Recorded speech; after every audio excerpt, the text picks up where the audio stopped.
Welcome to Rolling Ratchet. I'm your host, Nizzy Nice, and today we are talking about Deion Sanders leaving Jackson State. What message does it send? I know y'all been hearing the rumors and everything that's been transpiring around about my whereabouts and what I'm going to do. And I like for y'all to hear it from me and not from anyone else. It is what it is. Either in coaching, you get elevated or you get terminated. Ain't no other way. You either elevated or terminated. And it ain't no graveyard for coaches where they die at the place. It don't work like that. They either gonna run you off or you gonna walk off upon your own recognizance. I've chosen to accept the job elsewhere next year. I'm gonna finish what we started. We're gonna dominate. I'm going to be here to that end and that conclusion, and then when that conclusion, we will move on. Now, what I don't want you to do is thinking something is better on the other side in regards to some of you. I would like to have the opportunity to meet with some of you so you don't go and jump in the portal and you die in the portal. I don't want that to happen because some of y'all thinking it's simplistic like that, and it's not. That portal will be loaded on, is it Monday, fella? Monday. Portal opens, be loaded, and they're going to call and they're going to ask, because that's what we've done for some of y'all when we were trying to acquire y'all. We called and we asked your coaches, and when we knew what kind of character, what is it, and I don't want you thinking since you have the Jackson State awards on you that people are just going to flock to you and they're going to lace you like that. This is one of the best universities, I believe, certainly in FCS, that you could have an opportunity to play at because of all the bells and whistles and these particular things that we brought here. And I'm trying my best with this wonderful gentleman to help choose this next guy for you. My recommendation goes to TC. They know how I feel about TC. I want TC, and several of the staff members are going to be retained here, but that's mine. I would love for someone in-house because I don't really know how y'all would act with somebody outside the house coming in to really not understanding how we function, how we get down. So that's my recommendation. So let's clap it up, TC. Hope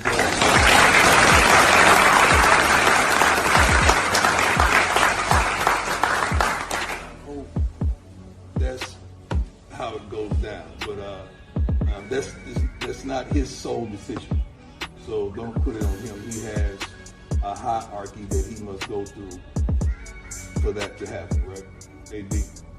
I would not be here if it wasn't for this man. With all, you have no idea the trials and tribulations that we stood back to back and worked out for some of the things that you don't even know about, some of the things that y'all have no idea about. And I'm not tired of fighting whatsoever, but if I heard God's voice on coming, don't second guess of my hearing ability. I know God, and I know when he shifts, and I know when he moves, and I know how he gets down with me. I always question things when I was a player. How can you be so dominant and have to play for 5 football teams? That don't make sense to me. I ask God that often, but then I had to understand when he's taking you from faith to faith, from glory to glory, and allowing you to provoke change in different places. That's why he would allow me to play for 5 darn football teams and 4 baseball teams, because it doesn't supposed to happen like that. But I understand the calling that he has on my life. And I feel like I got to do something about it. It's been 4 or more African-American head coaches at the next level that has been terminated. I haven't heard not one other than a candidate like myself to replace them. So to me, that's a problem that many don't think about, but that's the problem. If someone don't step up and step out and hold it down for us, there's a problem. And many of the detractors, I guess they don't understand college football consists of 70% African American. I don't care where you're it's not like I'm not gonna speak into the lives of young African American men and women alike, because my challenge is still to provoke change no matter where I am. And now, some black people are mad at Dion. Now, let me say, I'm not here to bash Dion, and when it comes to Deion Sanders, I mean, it's hard to say anything bad about the man. He has been a winner his whole life, and he brought so much swag and style to the NFL. And he is the only human in history to play in a Super Bowl and a World Series. So when he took the job at Jackson State, we expected him to succeed. We didn't know he would succeed this fast and like this. But it wasn't just about what he did on a football field. It's about how he shifted a whole culture there at Jackson State. Now, Jackson, Mississippi, I mean, the state of Mississippi alone is one of the poorest cities around. So when Deion Sanders came there, he brought a lot of hope to the whole state, the city, and HBCUs. Now, the reason a lot of people are mad at Deion Sanders, he took the job at Colorado University. Now, he had got the top black athletes in the country who played football to come to Jackson State. He got them to buy into the idea of why go build up a white university when you can come here to an HBCU and succeed and help them build their program. Cool. They did that. They brought in. He stayed 3 years and now he's out. Now, I'm not mad at him because I understand in life, our job is to grow. So this is another step that he's taken to grow in his career. And a lot of people don't know that Deion Sanders wanted to coach at his alma mater, which was Florida State. They didn't want to hire him. They denied him. So he took the job at Jackson State. He was there for 3 years, and he has a total record of 25-7. In his last season of 2022, he went undefeated at 12-0. So some people feel like he's accomplished all that he can accomplish on the HBCU level. Now, one thing that's funny that a lot of people complain about black coaches not getting a chance to coach Division I and the Power 5 white universities. And now you have Deion Sanders with a chance to be a black head coach at a Power 5 university. But at the same time, a lot of people are mad at him for leaving Jackson State. Now, one thing I definitely can't agree with is what the president of Jackson State said about Deion Sanders. He said he hopes he fails. And I don't think that's the right attitude to have. You shouldn't wish failure on anyone. And then, I spoke to my cousin Jay in Philly, and he gave me a whole different perspective on the whole thing. He was telling me Deion Sanders was only paid like $1 million and some change for the job at Jackson State, and he gave back half of his salary just because Jackson State was so underfunded. Now he's at Colorado State, and they're going to pay him like about $5.5 million a year. But it's not just about the money. Deion Sanders has a net worth of like $45 million. So I don't believe he took the job for the money. I believe he took the job to prove to people that he can coach on that level and win, and eventually get a job at his alma mater, which is Florida State. But the message, my question when I say, what type of message does it send to the top black athletes in the country? Why would they go to a HBCU when they seen what Deion Sanders just did? Why would they not just go to a white university?